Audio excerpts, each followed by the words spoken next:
అంటే లోకైక దీపాంకురాం శ్రీమన్మందకటాక్షలబ్ధ విభవ బ్రహ్మేంద్ర గంగాధరాం త్వాం త్రైలోక్య కుటుంబినీం సరసిజాం వందే ముకుంద ప్రియాం.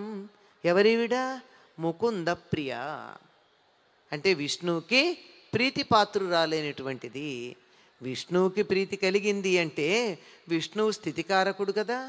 స్థితికారకుడైనటువంటి విష్ణువు ప్రీతి చెందినప్పుడు లోకంలో అంత స్థిరంగా హాయిగా ఎటువంటి కల్లోలాలు అల్లర్లు లేకుండా ఉండడం జరుగుతుంది.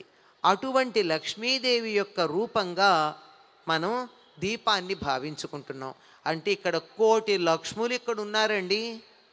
లక్ష్మి అంటే ఏమిటి?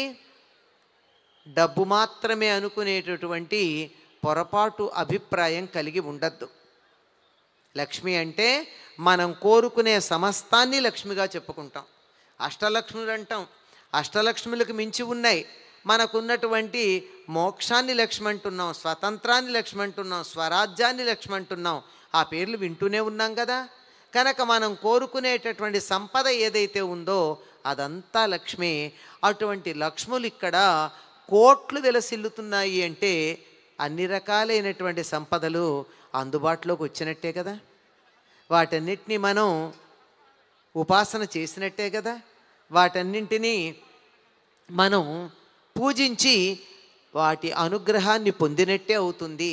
ఇటువంటి లోకైక దీపాంకురైనటువంటి జగన్మాత దీపమని ఎందుకన్నారండి ఆవిడని గురించి అంటే నువ్వెక్కడుంటావు అంటే ఆవిడ చెప్పినటువంటి ప్రదేశాలు 5 ఉన్నాయండి. అటువంటి ప్రదేశాల్లో ప్రధానంగా చెప్పేది ఏమిటంటే దీపంలో ఉంటాను అని చెప్పింది తాను. ఆవు యొక్క పృష్ఠభాగంలో, ఏనుగుల యొక్క నుదుటి భాగంలో, చంద్రుల్లో, పూలల్లో, ముఖ్యంగా పద్మాలలో,